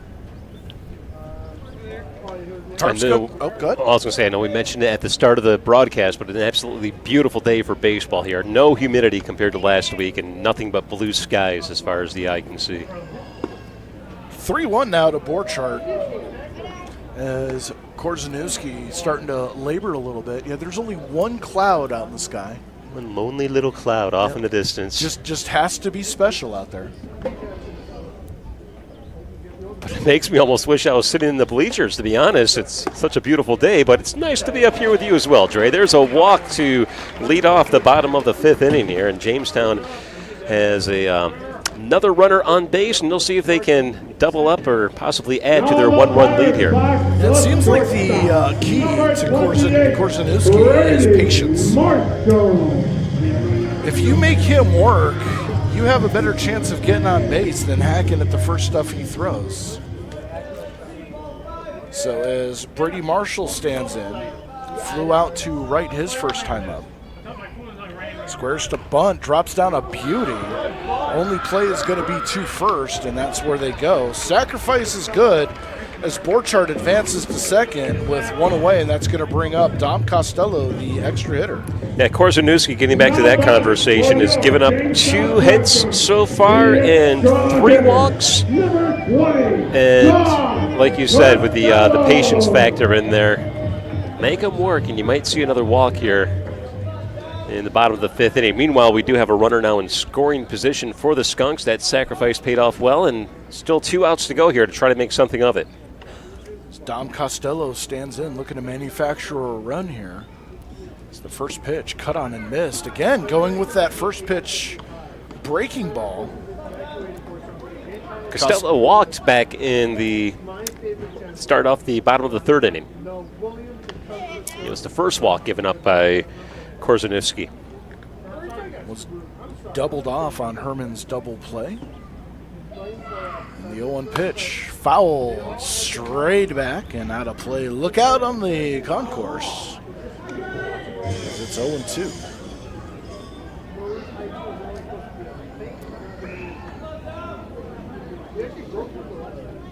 Korzeniowski about to hit 70 pitches on the afternoon. There is some action in the bullpen, a little bit of warming up going on over there for the Doubledays. As that 0-2 fouled weakly down the third base line, and we'll do 0-2 again. So far for Korzeniowski, 4 1/3, 2 hits, a run, 3 walks, 2 strikeouts. And this is pitch number 70 right here.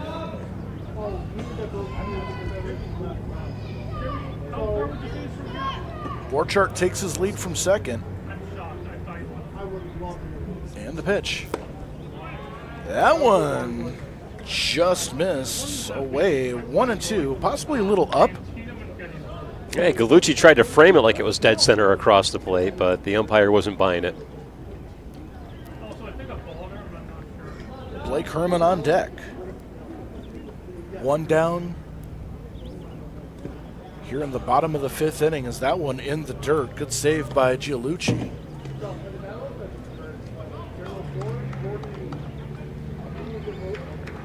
There is confirmed activity in the Doubledays pen.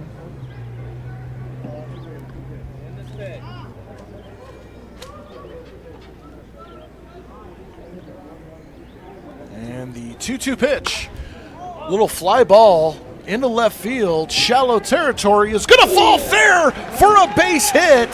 Borchardt had to hold. He will stop at third. A Texas leaguer for Dom Costello puts runners at the corners with one out, and that's going to bring up Blake Herman. Again, dropping to no man's land, and that had to be only 2 inches off of the foul line there, Dre. You can't get much closer than that, and they were hoping and praying that it would drop into foul territory, but it just landed in fair territory. Great opportunity now for the Skunk with just one out and runners at the corners. So now here we go, first and third. One out. Outfield playing straight away. Infield a double play depth. As Blake Herman stands in the first pitch, swinging. There's a high fly ball left field. Kierwin underneath it will make the catch. Tagging and heading to the plate as Borchardt. Throw goes into second. And with the sacrifice fly, Borchardt comes in to score, and it's 2-0 Jamestown. Nice job by Herman to make amends for that double play he hit in back in the third inning with a sacrifice fly and getting another run across the board. And the way that the Skunks have been going here on defense, it's nice to see this insurance run come in here, add to the lead a little bit, and the damage still could continue with 2 outs now, the runner at first. As Ty Lagoni stands in, struck out, or walked his first time up and was caught stealing. And the first pitch to him is way off the plate. 1-0 the count. I know Auburn would like to see Korzeniowski finish the inning. We'll see how much leeway he has here at this point.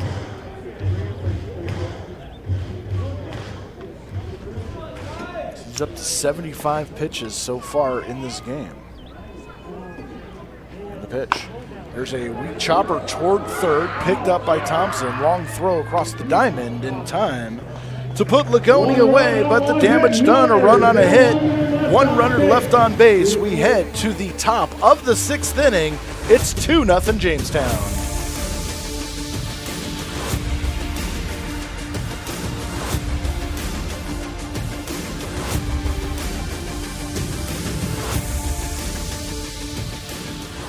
I've definitely got more comfortable like being in front of the camera, and I got to like meet new people. If you are into like cameras and news and stuff, I would come here.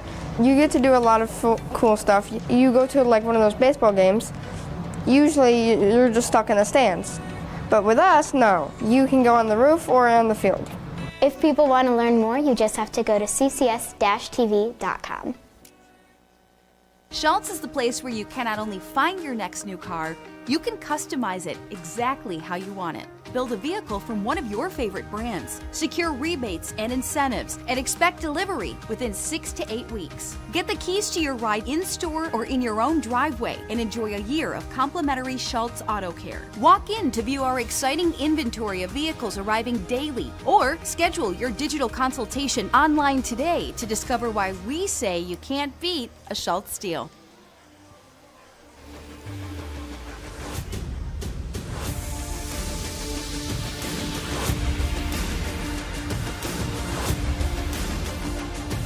And welcome back to Detrick Park. Through 5 innings of play, it's the Tarp Skunks 2 and the Auburn Doubledays nothing. Today's coverage comes to you live from the Wegmans broadcast booth, where fresh calls meet fresh ingredients.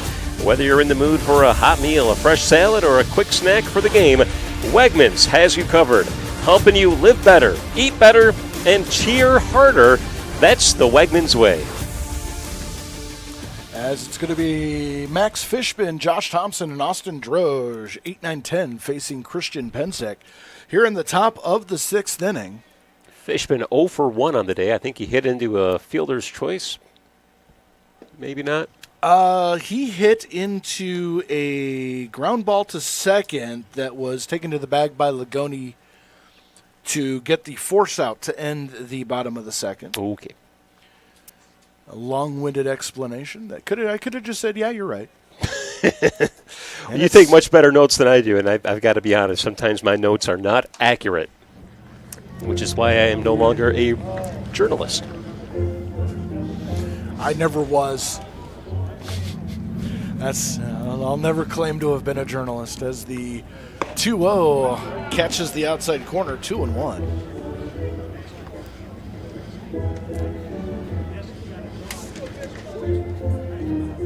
Tarp Skunks are going to be facing a week of Canadian baseball, as that one called at the plate, swing and a miss, 2-2. Off Monday, we'll be in Niagara on Tuesday, off Wednesday, back home on Thursday for fireworks night as the Niagara Ironbacks come in July 3rd. There's a ground ball to short. Nice glove by Marshall throwing to first in time. And there's one away. Brady Marshall over at short has put on a defensive clinic. Yeah, he's looking great on defense today. He's had a lot of hits come his way, and he's fielded each one cleanly, accurately, and just looking sharp out there at what could be the most toughest position to play on the infield, the shortstop position. 5 assists today, 3 in a row, going back to last inning, have gone to Brady Marshall for the out, as Thompson stands in, takes the first pitch for a strike, 0-1 the count. Thompson grounded out back in the 3rd inning to lead off the start of the 3rd inning. He's 0 for 1 on the day. That pitch, good pop, just missed, 1-1 the count. Austin Droge on deck.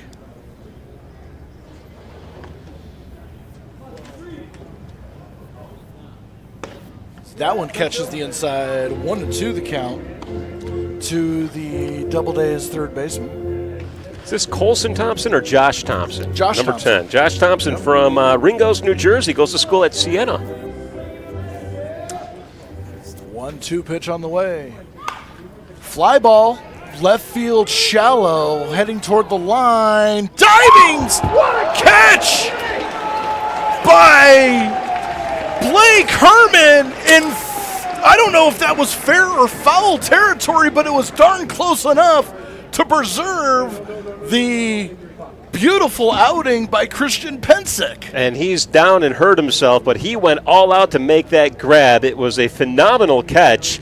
And I'm not sure if they have it on the replay or not, but I can tell you that he laid it all on the line, and he was Superman getting airborne to reach for that, pull it out of the air, and he landed awkwardly. He was so stretched out that I think he landed on his ribs, and his entire side is how he hit the ground hard. He leapt so high and so far, I can imagine that it took the wind out of him if it didn't damage some other parts of him. But what a phenomenal catch. I've seen a lot of great catches here at Detrick Park, and that ranks among the very top. That was just unbelievable to see him chase that down all the way from where he was at into foul territory and still able to pull it out of the air. Just an unbelievable effort, and hopefully he'll be all right for what he did there. Yeah, hopefully he just knocked the air out of him. Looks like he will stay in the ball game.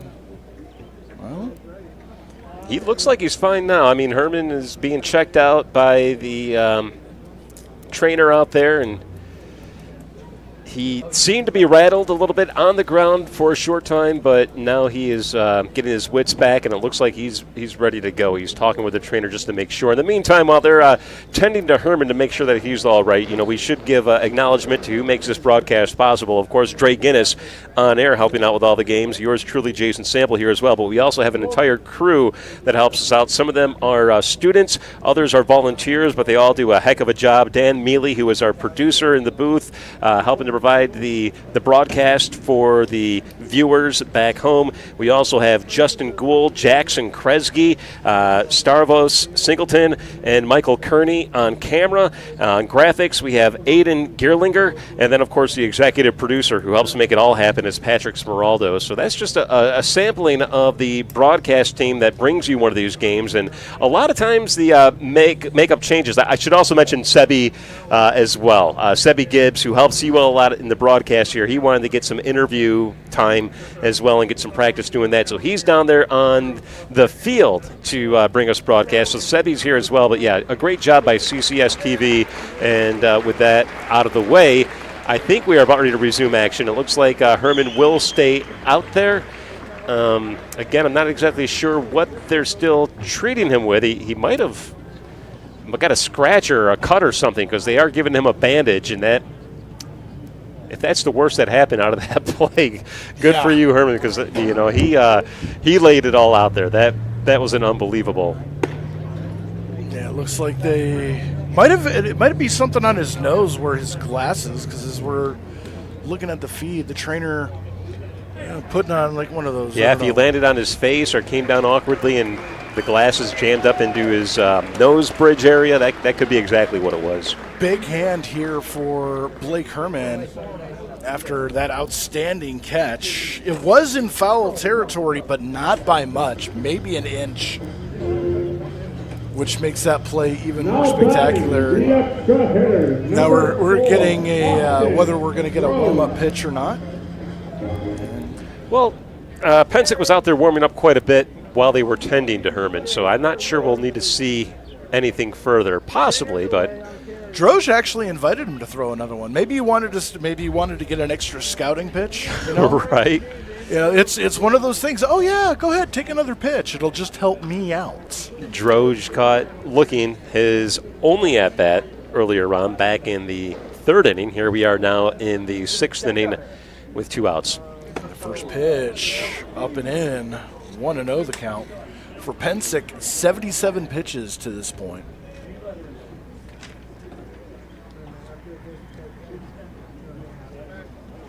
And the pitch, swing and a miss. 1-1 the count. Our producer trying to get us to spill the tea here. Nope, we're not going to do it.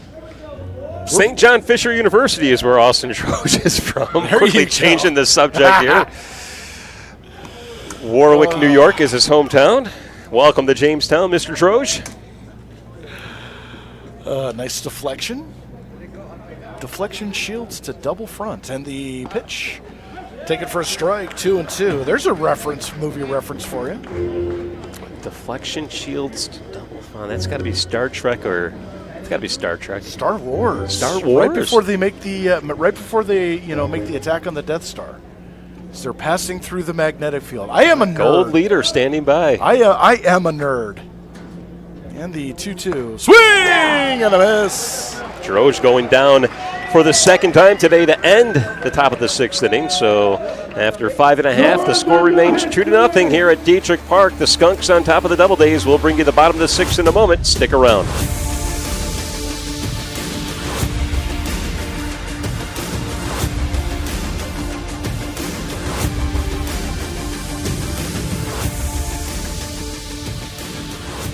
What's life like in Chautauqua County? It's where small-town charm meets world-class culture, where your downtime gets an upgrade across miles of lakes, state parks, and vibrant local vineyards, where you can live the high life at a low cost as your dollars go further and your roots grow deeper. Whether you're building a business or advancing your career, settling down or settling up, choose Chautauqua County, where every step you take is toward the life you love. Start your next chapter at livechq.org. Our generation has a choice. Turn away from the world's problems or chase them down. We refuse to sit back and watch them pass us by. Watch us fly ahead. Rise to every challenge and overcome anything. Watch us become the next greatest generation.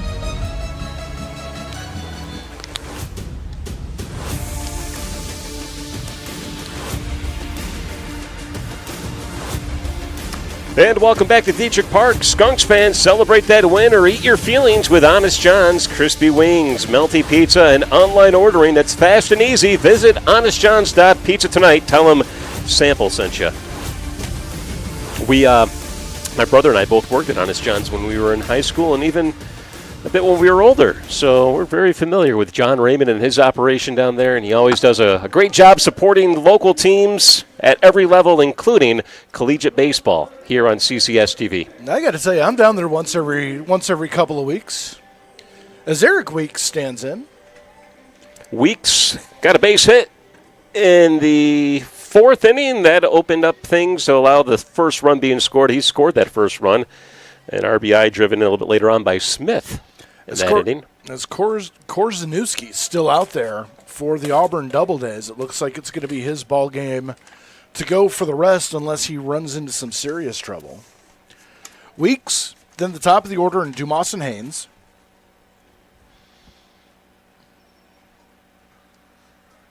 And the pitch. High fly ball left field, but Kirwan heads toward the line, puts it away for the first out of the inning. Game 2 will commence around 6:30 p.m. tonight. Looks like we actually might get out of here a little earlier than expected. Ball game started at 4:01 Eastern time, so we're an hour and 31 minutes in. We're already in the bottom of the 6th inning. Dumas 0 for 2 so far today. This is his third at-bat. Squares to bunt, drops a beauty. Coming out is Gialucci, throwing to first, and the ball gets away down the right field line. Dumas heading to third. Jagoda holding him up. There is the ball thrown around like a Little League World Series play. I don't know if you score that obviously you score that at air to allow him to advance to the second, but I think he beat out that throw well easily with the catcher trying to rush it, Galucci there. No chance that he was able to get him out, so that is definitely a hit, and then the errors are what allowed him to advance all the way over to the third. But a great job. I would score that a hit with an E2 to advance the runner on over to third. That's exactly what it was, a hit E2. They put both up on the board. And now with a runner 90 feet away, infield in for Jacob Haynes. And the first pitch taken up high. 1-0 the count. Haynes 0 for 2 on the day. Has flown out to center, grounded out to short. Has an opportunity to add to his RBI total, as he is tied for second with 12 on the team. That one taken outside for a strike. 1-1 the count. Looks like our scoreboard out there in the outfield has lost power or having some technical difficulties. But it's a good thing we keep good notes up here, Dre. Absolutely. What inning are we in? Next Thursday? I don't know. Is that one cut out and missed? 1-2 the count. As we are seriously in the bottom of the 6th inning.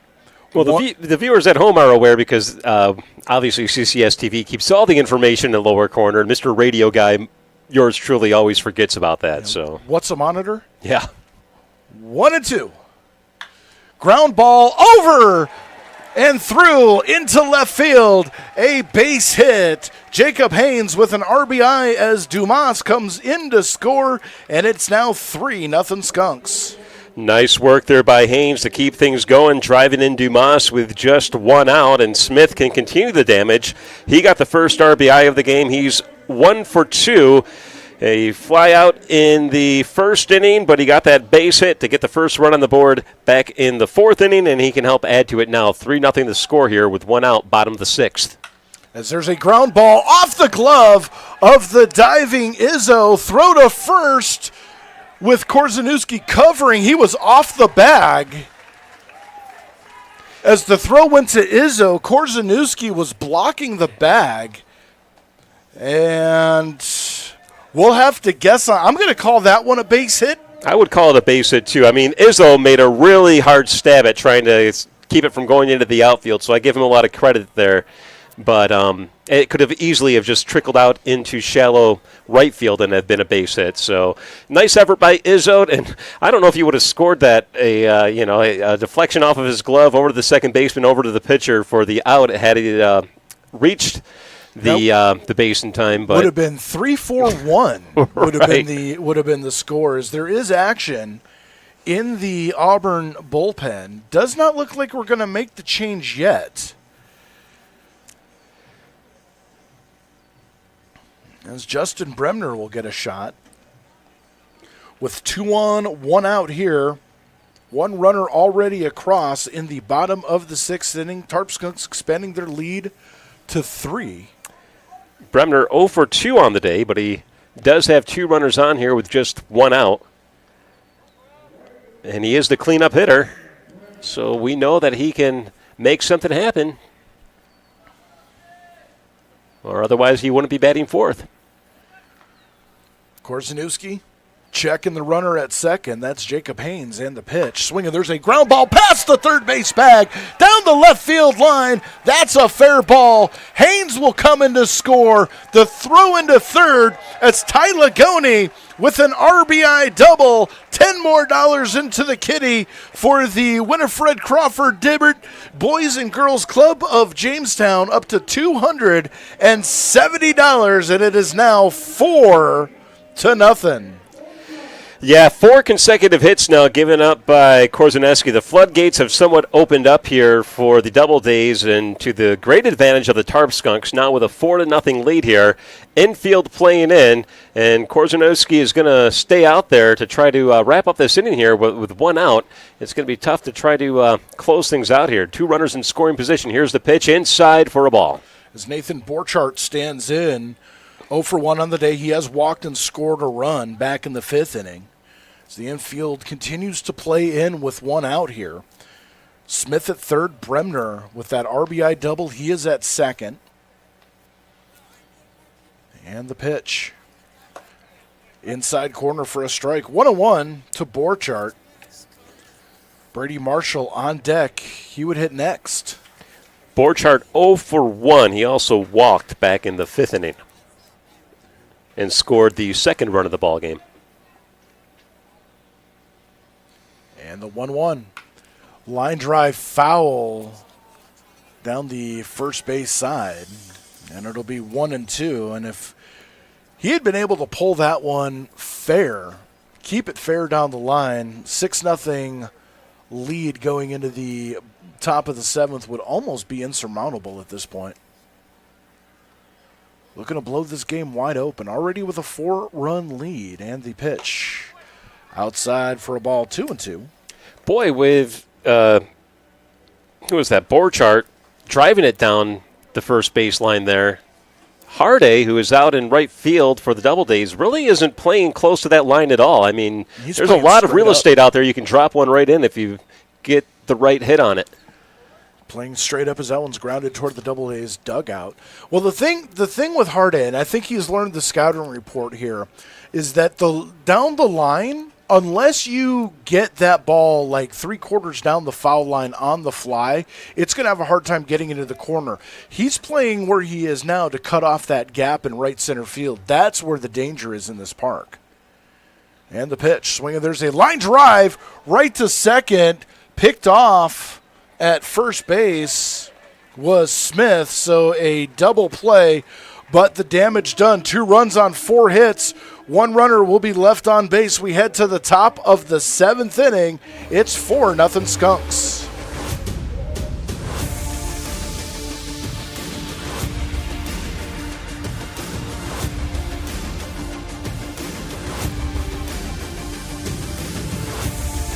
Welcome to the Chautauqua Sports Hall of Fame, located at 15 West 3rd Street in Jamestown. Visitors will see photographs, awards, apparel, and other sports memorabilia. We invite all visitors to stop in the Chautauqua Sports Hall of Fame and learn about the sports history of Chautauqua County.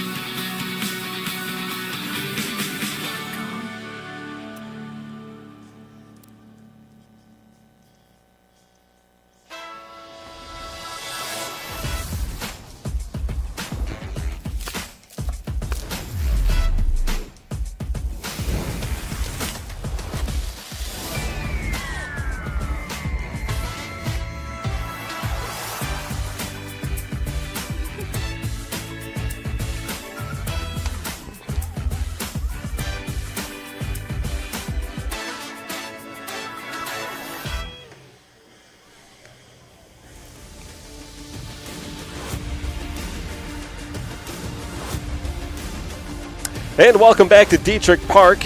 Dre Guinness and yours truly, Jason Sample, here with you, bringing you the ball game. We are now at the top of the 7th inning of a 7-inning Game 1 doubleheader here. Another game coming up in a moment, but so far so good for the Tarp Skunks, leading 4-0. The 7th inning summary presented by Schultz Auto Group, a proud sponsor of the Jamestown Tarp Skunks. Visit any of our locations in Jamestown or Warren, Pennsylvania, or online at schultzauto.com. Well, the 7th inning summary is going to be quick and simple. Effective pitching, effective hitting, and the Tarp Skunks with a 4-run lead, 1 in the 4th, 1 in the 5th, 2 in the 6th, as we are in the top of the 7th inning. Christian Pensick set to face the top of the Doubledays order. Kierwin, Meyer, and Keogh as the first pitch is outside for a ball, 1-0. Clean baseball as well. No errors committed so far by the Skunks. They've looked very sharp so far in this game, number 1. And the 1-0 right down the middle, called strike. 1-1 the count. Kerwin is 0 for 1, by the way. He was hit by the pitch from Pensick to start the ball game in the first inning, and he grounded out his second plate appearance. There's a ground ball to first, picked up by Smith. He'll take it to the bag himself. And 1 away here in the top of the 7th inning. As Sam Meyer will stand in. Sam Meyer is 0 for 2 so far today. Grounded out in the 4th and also fly out to center field in what I believe was the 3rd inning. One of those innings. 4th inning. Stands in. Pensick kicks and throws in the first pitch inside for a ball, 1-0. Kehoe on deck. He would be next. The Doubledays running out of time here in game 1. The pitch. That one just a little high above the belt. 2-0.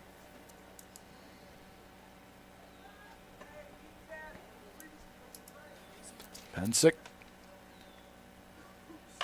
Ground ball foul. 2-1. Pensick has that neat little rhythm mechanic right before he goes into his, I don't know, you can't really call it too much of a windup. He does pitch out of the stretch, but throws the glove out, puts the ball in, brings it back, kicks and throws. That one just missing 3-1. Well, I said at the start of the ball game, he's built like just a prototypical pitcher. Tall, lean. He's got, really long arms, angly, and he can just really put a lot of velocity in before it even releases his throwing hand. That was inside for a strike, so we got a full count here. I don't think he's given up a walk yet. He has hit 2 batters, but he has not given up a walk to this point, as far as I know. Nope.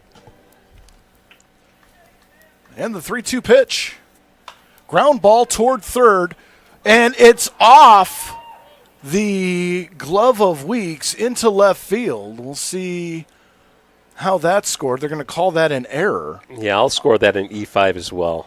Nice job by Weeks. I mean, it's tough when you're at third base, but that was a fairly playable ball there. A little bit slow coming at him, but it just took the wrong hop at the wrong time, and he couldn't stick with it. But that would be an error. We've seen that a couple of times here at Detrick Park, that stray rock that jumps out at the baseball at the last second as Keogh stands in. His third at-bat of the day, fouls the first pitch he sees off, and it's 0-1. So just the third runner on base so far in this ball game for the Auburn Doubledays, trailing by 4 runs here in the top of the 7th inning of a 7-inning affair, barring extra innings. And the 0-1 coming in. Swing and a miss, 0-2. Keogh way out in front as Pensick took something off that. Keogh 0 for 2. He grounded out in the first inning and flew out to left field in the 4th. And the pitch. Popped up right side. It's going to drift out of play into the stands. Quickly makes the count 0-2 with 1 out here. That error stopped a streak of 14 consecutive put down by Pensick. He's having a great day so far. And I think no matter what happens this inning, we can safely say he's had a very, very good day.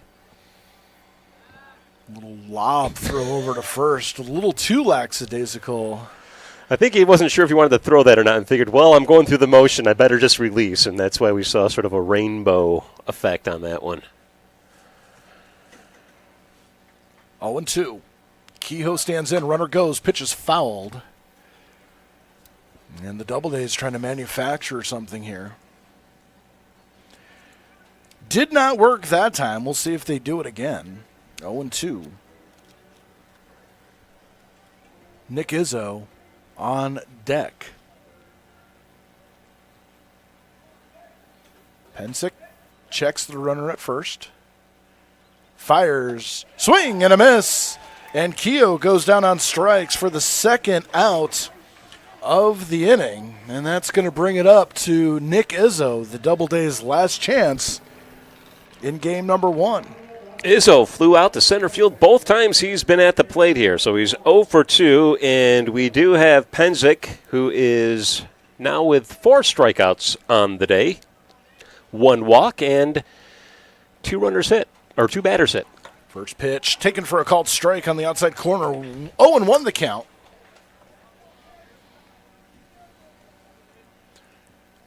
Izzo flew out to center twice.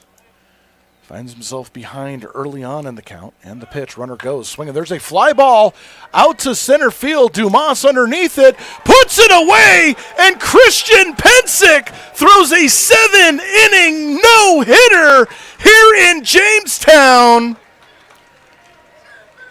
An unbelievable performance on 88 pitches for the tall right-hander. He picks up his second win of the season. Skunks go to 12-10, but unbelievable. A no-hitter in 7 innings for Christian Pensick. Well, I said it was a perfect day to come out and see a baseball game, and while not a perfect play pitch, a no-hitter is definitely nothing to sneeze at. It's phenomenal to see through 7 innings. One of our pitchers here in Jamestown not allow a single hit, allowing only 3 runners to reach base through 7 innings. Just unbelievable effort by Pensick. Hats off to him. Hats off to the entire team here. And we still have 7 more innings to go. But again, just a phenomenal job by Christian Pensick from, I would say, from the very start, although he did hit the very first batter he faced.